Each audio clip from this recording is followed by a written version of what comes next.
بسم اللہ الرحمن الرحیم۔ میں ہوں عارش خان، پنجاب کالج کبیروالا سے۔ آج ہم علامہ اقبال کی نظم پیغام پڑھ رہے ہیں۔ سب سے پہلے ہم شاعر کا تعارف کریں گے۔ علامہ اقبال رحمۃ اللہ علیہ حکیم الامت۔ حکیم الامت یعنی حکیم کسے کہتے ہیں؟ جو مریض کا جو مرض ہوتا ہے اس کی تشخیص کرتا ہے اور پھر اس کا علاج جو ہے وہ اسے بتاتا ہے۔ حکیم الامت علامہ اقبال کو کیوں کہا گیا؟ کہ اس قوم کی طرف اشارہ ہے جو اس وقت غلام تھی، تو علامہ اقبال نے اس قوم کے مرض کو دیکھا، پھر اس کا علاج بتایا، یعنی ان کو بتایا کہ تم جو سوئی ہوئی قوم ہو، تم جو نا امیدی کا شکار ہو، اے قوم جاگ جاؤ۔ تمہارے جو آباء و اجداد تھے وہ کس طرح کے تھے، یعنی ان کے اندر ایمان کس طرح کا تھا، ان کا زندگی گزارنے کا طریقہ کس طرح کا تھا، یعنی ان کے زندگی گزارنے کا طریقہ اسلام کے مطابق تھا، اسی لیے وہ حکمران تھے۔ تم غلام کس لیے بنے ہو؟ کیونکہ تم جو ہے وہ عیش و عشرت میں پڑ گئے اور نمود و نمائش میں پڑ گئے، اور تمہارے اندر اسلام کے طریقے کے مطابق زندگی گزارنا نہیں رہا۔ یہی وجہ تھی تمہارے غلام بننے کی۔ تو اس طرف انہوں نے نشاندہی کی، پھر انہوں نے کہا کہ اپنی زندگی کو اسی طریقے کے مطابق ڈھالو، یہی تمہارا علاج ہے، اس لیے ان کو حکیم الامت بھی کہا گیا۔ کسی شاعر کا شعر ہے، نکال لایا ہوں ایک پنجرے سے ایک پرندہ، اب اس پرندے کے دل سے پنجرہ نکالنا ہے۔ یعنی پرندہ کیا ہوتا ہے کہ جب اس کو پنجرے کے اندر قید کر دیا جاتا ہے، اس کے بعد جب اس کو پنجرے سے نکال بھی دیا جائے تو بھی وہ اڑتا نہیں ہے، کیونکہ اس کے مائنڈ میں یہ چیز بیٹھ جاتی ہے کہ میں اڑ نہیں سکتا۔ اسی طرح اس قوم کا بھی یہ خیال تھا کہ ہم غلامی کا شکار ہو چکے ہیں، شاید یہی ہماری قسمت میں تھا، یہی ہمارے مقدر میں لکھا جا چکا ہے، تو وہ نا امیدی کا شکار ہو گئے، اور اس کے بعد یہی وجہ تھی کہ وہ غلام بن گئے۔ تو علامہ اقبال نے اپنی شاعری کے ذریعے اس سوئی ہوئی قوم کو بیدار کرنے کی کوشش کی، اس لیے انہیں حکیم الامت کہا جاتا ہے۔ انہیں فلسفی شاعر بھی کہا جاتا ہے۔ فلسفی شاعر، فلسفی کون ہوتا ہے؟ جو کیا، کیوں، کیسے، کب جیسے سوالات پیدا کرتا ہے۔ کیا، کیوں، کیسے، کب، یعنی جس طرح سے یہ کہا جا سکتا ہے کہ زندگی کیوں ملی ہمیں انسان کیوں بنایا گیا، یہ دنیا وجود میں کیوں آئی، اس کی کیا وجوہات ہیں، انسان کا دنیا سے کیا تعلق ہے، دنیا کا انسان سے کیا تعلق ہے، یعنی کیا، کیوں، کیسے، کب جیسے سوالات فلسفی شاعر پیدا کرتا ہے، جو کہ علامہ اقبال تھے۔ اصلاحی و تبلیغی شاعری کرتے ہیں، یعنی اصلاح کیا ہوتی ہے کہ جو بگاڑ ہماری زندگی میں پیدا ہو چکا ہے، جو ہم زندگی میں مشکلات کا سامنا ہمیں ہے، جو ہم غلامی کا شکار ہو چکے ہیں، اس کی اصلاح کہتے ہیں درستی کرنے کو، کہ ہم اس کو کس طرح سے درست کر سکتے ہیں، ہم کس طرح سے اپنا کھویا ہوا مقام دوبارہ حاصل کر سکتے ہیں۔ تبلیغی شاعری وہی ہے کہ اسلام کی طرف بلانے کی شاعری یہ کرتے تھے۔ ان کی شاعری میں عشق رسول بھی صاف دکھائی دیتا تھا۔ ان کے جو اشعار تھے وہ قرآن و سنت کی تشریح دکھائی دیتے تھے، یعنی کہیں پر یہ قرآن کی تشریح کرتے ہوئے، کسی آیت کی تشریح کرتے ہوئے دکھائی دیتے ہیں، کہیں پر سنت یعنی حضور صلی اللہ علیہ وسلم کے بتائے ہوئے طریقے کو بیان کرتے ہوئے دکھائی دیتے ہیں۔ اقبال کوئی بھی شعر اپنی طرف سے نہیں کہتے۔ اقبال ایک عہد کیا ہے کہ اقبال کوئی ایک لمحہ نہیں ہے، کوئی ایک وقت نہیں ہے، بلکہ پورا ایک عہد ہے، پورا ایک عہد اقبال کی شاعری میں زندہ ہے۔ یہ ایک منفرد شاعر ہے جس کی شاعری سے عشق جو ہے محمد جھلکتا ہے۔ اقبالیات ایک مضمون، کوئی بھی شاعر ایک مضمون کا درجہ نہیں رکھتا، یعنی کہیں پر اس کی ایک غزل پڑھائی جاتی ہے، کہیں پر کسی کی کوئی نظم پڑھائی جاتی ہے، کہیں پر کسی کے حوالے سے کوئی ڈسکشن ہو جاتی ہے، لیکن اقبال ایک واحد ایسی شخصیت ہے جس کا ایک مضمون بھی ہے، جو اقبالیات جس کا نام ہے، جو ایم اے میں پڑھایا جاتا ہے، ایم فل میں، پی ایچ ڈی میں، پوسٹ پی ایچ ڈی میں اقبالیات کتاب ہے، اور اس لیے اس کو کہا جا سکتا ہے کہ جو کسی کو حاصل نہیں ہوا وہ ان کو حاصل ہوا، کہ اقبالیات ایک مضمون بھی پڑھایا جاتا ہے۔ ان کی ایک نظم ہے پیغام کے نام سے، جو کہ بانگے درا کتاب سے لی گئی ہے، اس کے حصہ سوم سے لی گئی ہے یہ نظم۔ اس نظم کا نام اس کتاب کے اندر ہے شمع اور شاعر، یعنی شمع جو ہے، یعنی شمع کسے کہا جاتا ہے؟ موم بتی، یعنی شمع جو ہے وہ شاعر سے مخاطب ہے اور شاعر شمع سے مخاطب ہے اس نظم میں۔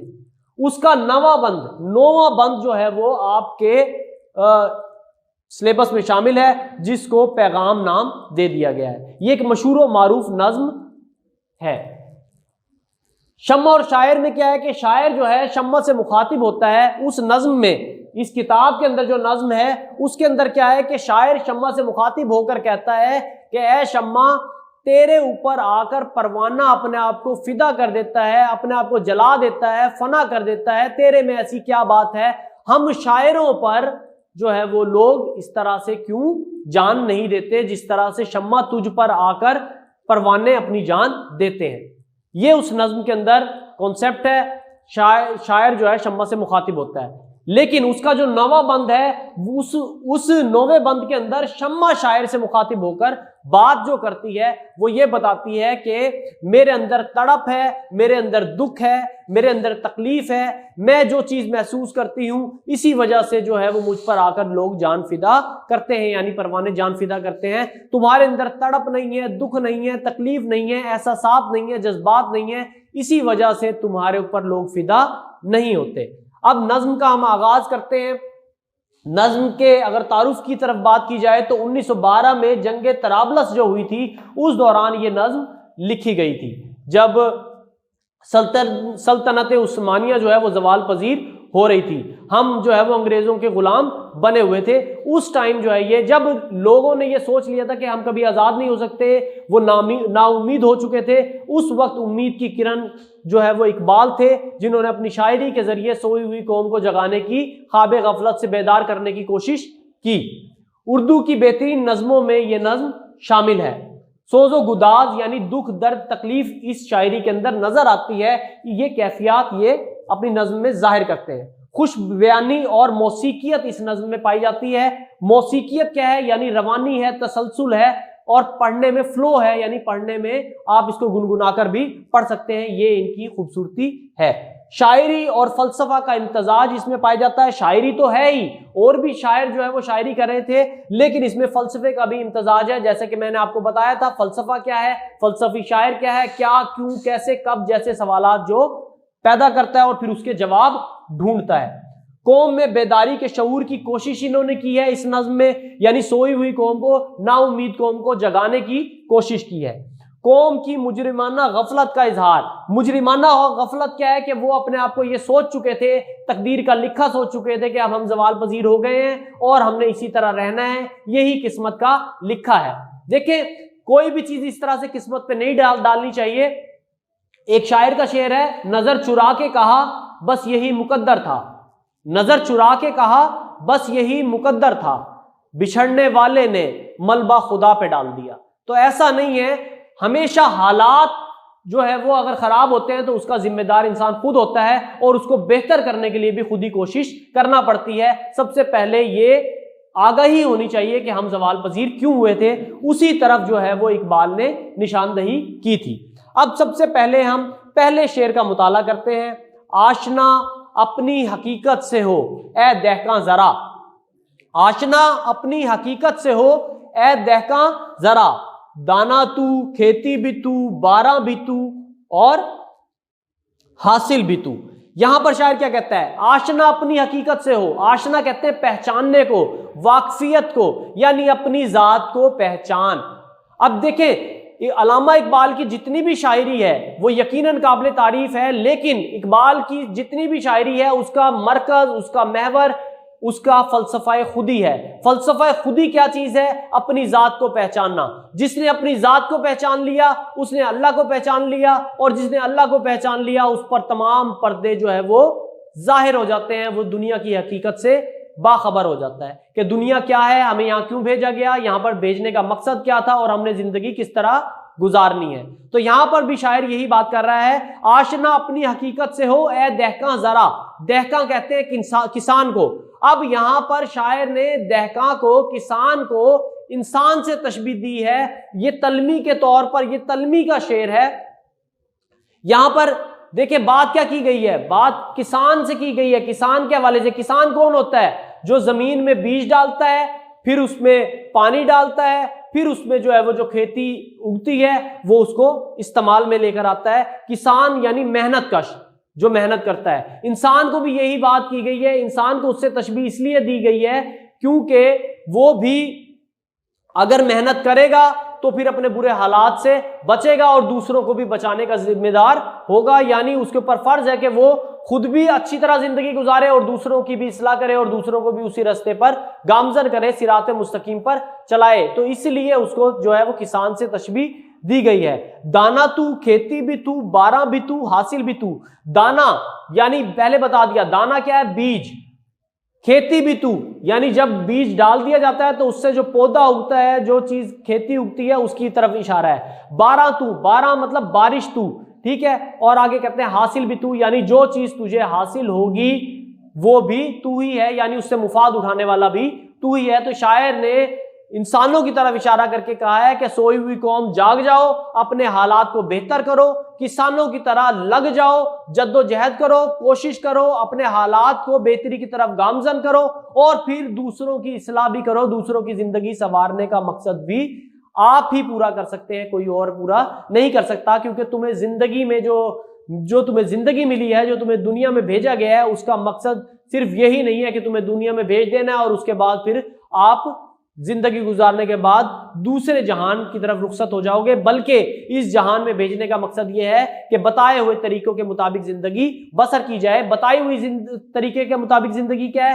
حضور صلی اللہ علیہ وآلہ وسلم کے بتائے ہوئے طریقوں پر عمل کرتے ہوئے زندگی گزاری جائے, بری چیزوں سے بچا جائے. اگر آپ زوال پذیر ہو گئے ہیں تو اپنی جو خامیاں ہیں ان کو دور کر کے اور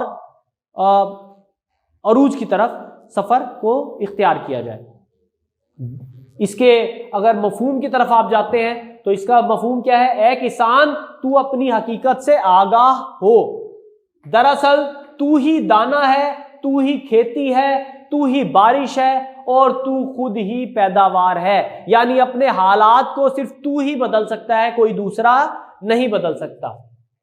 اگر آپ شعر دیکھیں کہا جاتا ہے اچھا ہوا جو ٹھوکر لگی مجھے راہ میں گر پڑا تو سارا زمانہ سنبھل گیا. یعنی جو انسان گرتا ہے, گر کر اٹھتا ہے, وہ دوسروں کو گرنے سے بچاتا ہے. یہاں پر بھی یہی درس دیا جا رہا ہے.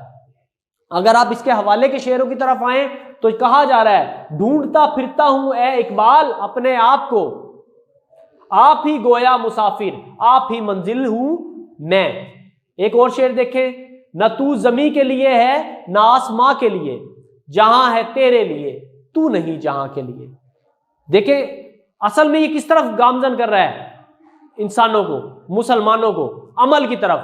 ایک شعر بھی ہے کہ عمل سے زندگی بنتی ہے, جنت بھی جہنم بھی, یہ خاکی اپنی فطرت میں نہ نوری ہے نہ ناری ہے. دوسرے شعر کی طرف آتے ہیں, آہ کس کی جستجو آوارہ رکھتی ہے تجھے, آہ کس کی جستجو آوارہ رکھتی ہے تجھے, راہ تو, راہ رو بھی تو, رہبر بھی تو, منزل بھی تو. آہ کا مطلب ہے افسوس. افسوس کیا ہے, کس بات پہ کر رہا ہے؟ کس کی جستجو, جستجو کیا ہے؟ تلاش. آوارہ رکھتی ہے تجھے یعنی تو بھٹک رہا ہے, تجھے کس کی تلاش ہے. دوسری لائن میں وہ کیا کہتا ہے؟ راہ تو یعنی رستہ بھی تو ہے, راہ رو تو مسافر بھی تو ہے, رہبر تو بھی تو یعنی رہبر کیا ہے؟ رہنما بھی تو ہے, اور منزل بھی تو یعنی جس منزل پر تو نے پہنچنا ہے وہ بھی تو خود ہی ہے. اگر تو پہچان جائے, اپنی ذات کو پہچان جائے تو تو سب کچھ پہچان جائے گا کہ جس رستے پر تو گامزن ہے اس رستے سے منزل تک پہنچنے والا بھی تو ہی ہے. پھر تجھے کس رہنما کی تلاش ہے؟ تو خود ہی اپنا رہنما ہے, دوسروں کی طرف نہ دیکھ. اس طرف بھی اشارہ ہے اور مغرب کی طرف بھی اشارہ ہے کہ ہم نے مغرب کی طرف جو ہے وہ آنکھیں رکھ لی ہیں کہ مغرب ہمارے حالات بدلے گا, جبکہ ایسا نہیں ہے. ہمیں خود ہی کوشش کرنی ہے, جدوجہد کرنی ہے اور برے حالات کو اچھے حالات میں تبدیل کرنا ہے. کسی رہنما نے نہیں آنا, ہم خود ہی اپنے رہنما ہیں. اس حوالے سے اگر آپ مفہوم کی طرف آتے ہیں تو دیکھیں, افسوس تجھے کس کی تلاش ہے, ادھر ادھر لیے پھرتی ہے.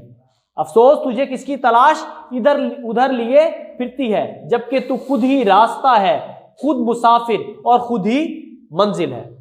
اس حوالے سے اگر حوالے کا شعر دیکھیں, چلتا ہوں تھوڑی دور ہر ایک راہ رو کے ساتھ, یعنی مسافر کے ساتھ. چلتا ہوں تھوڑی دور ہر ایک راہ رو کے ساتھ, پہچانتا نہیں ہوں ابھی راہ بر کو میں. یعنی خود ہی ہم راستے پہ چل رہے ہیں, منزل کی طرف گامزن ہے, لیکن ہمیں یہ نہیں پتا ہمارے ساتھ کون ہے کون نہیں ہے. ایک شعر اور دیکھیں, گنوا دی ہم نے جو اسلاف سے میراث پائی تھی, گوادی ہم نے جو اسلاف سے میراث پائی تھی، سریا نے زمین پر آسمان سے ہم کو دے بانٹا. یعنی سریا کیا ہے؟ بلندی سے، آسمان کی بلندی سے ہمیں زمین پر پھینک دیا، یعنی عروج سے ہم زوال پذیر ہو گئے، کیونکہ ہم نے اپنے گوادی کیا چیز؟ اسلاف سے، آباء و اجداد سے جو میراث پائی تھی. میراث کیا تھی؟ ان کی زندگی کا جینے کا طریقہ، ان کے حضور صلی اللہ علیہ وسلم کے بتائے ہوئے طریقوں پر عمل کرنا، ان کے اندر مجاہدانہ جذبہ ہونا. یہ ساری چیزیں تھی جو ہم نے آہستہ آہستہ کھو دی. عیش و عشرت میں پڑ گئے، 200 قسم کے کھانے پڑے ہوتے تھے، اور ہم یہ سوچتے تھے 2 گھنٹے یہ سوچنے میں لگا دیتے تھے کہ پہلے کیا کھائیں. تو یہی چیزیں ہیں جو ہمیں زوال پذیر کر گئی، اور اس سے بچنے کی طرف جو ہے اشارہ اقبال کرتے ہیں اور کہتے ہیں کہ باعمل ہو جاؤ تاکہ تمہاری زندگی میں بہتری آ سکے اور تم دوبارہ عروج کی طرف آ سکو. اور یہ ناممکن نہیں ہے، ممکن ہے اگر تم خود چاہو، اور جب خود چاہو گے تبھی چاہو گے جب تم اپنی ذات کو پہچان لو گے. امید ہے کہ آپ کو اشعار سمجھ آئے ہوں گے. 2 شعر ہم نے آج پڑھے ہیں، باقی کے شعر ہم اگلے لیکچر میں پڑھیں گے. بہت بہت شکریہ. اللہ حافظ. السلام علیکم، میں ہوں Arish Khan, Punjab group of colleges Kabirwala سے. ہم اقبال کی نظم پڑھ رہے تھے، پیغام. 2 شعر ہم پڑھ چکے تھے، تیسرا شعر ہم نے آج پڑھنا ہے. جیسا کہ میں نے آپ کو بتایا تھا، اقبال کا تصور خودی ان کی پوری شاعری پر حاوی ہے، اس کا مرکز ہے. خودی کا مطلب کیا ہے؟ اپنی ذات کو پہچاننا، اپنے آپ کو پہچاننا. تو مختلف اشعار کے اندر یہ بات آپ کو محسوس بھی ہوگی. تیسرا شعر ہم آج سٹارٹ کرتے ہیں. کانپتا ہے دل تیرا اندیشہ طوفان سے کیا، ناخدا تو، بحر تو، کشتی بھی تو، ساحل بھی تو.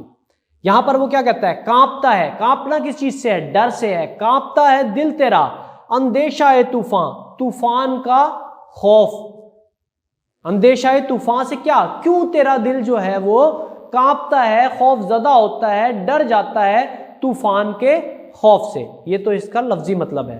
ناخدا تو، ناخدا کہتے ہیں ملاح کو، کشتی چلانے والے کو.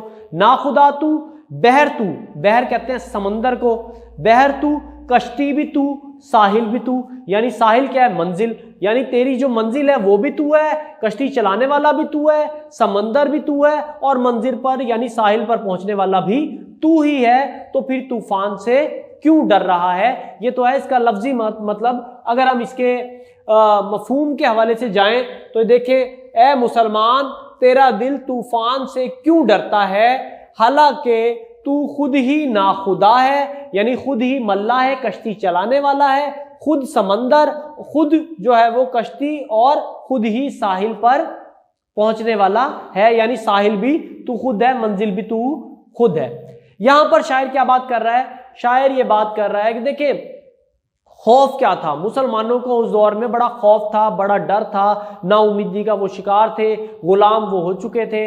عیسائیوں نے مختلف ممالک پر انسانوں جو مسلمان تھے، مسلمانوں کے مختلف ممالک پر جو ہے وہ مختلف شہروں پر جو ہے وہ حملے کیے اور ان کو غلام بنا لیا، ان پر ظلم و ستم کیے.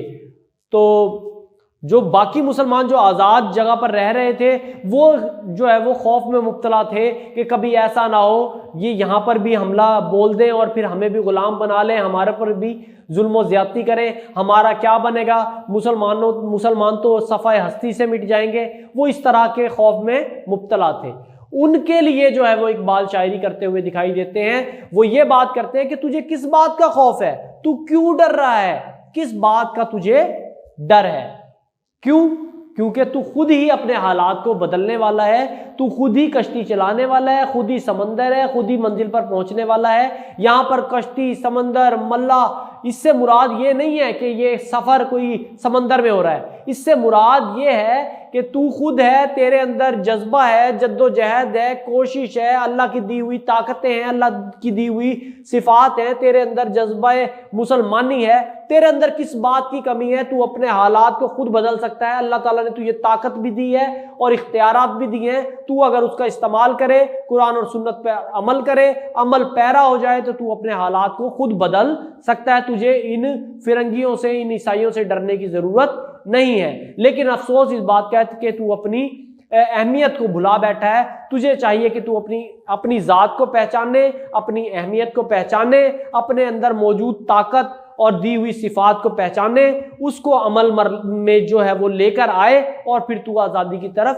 گامزن ہو جائے۔ اور تو اس میں کوئی شک نہیں ہے کہ اگر تو اس پر عمل پیرا ہوگا، اپنے حالات کو جو ہے وہ بدلنے کی کوشش کرے گا، تو بہت جلد تو اس غلامی سے نکل سکتا ہے، ان اندیشوں سے باہر آ سکتا ہے، اور تجھے تیری آزادی سے کوئی نہیں چھین سکتا تجھ سے تیری آزادی۔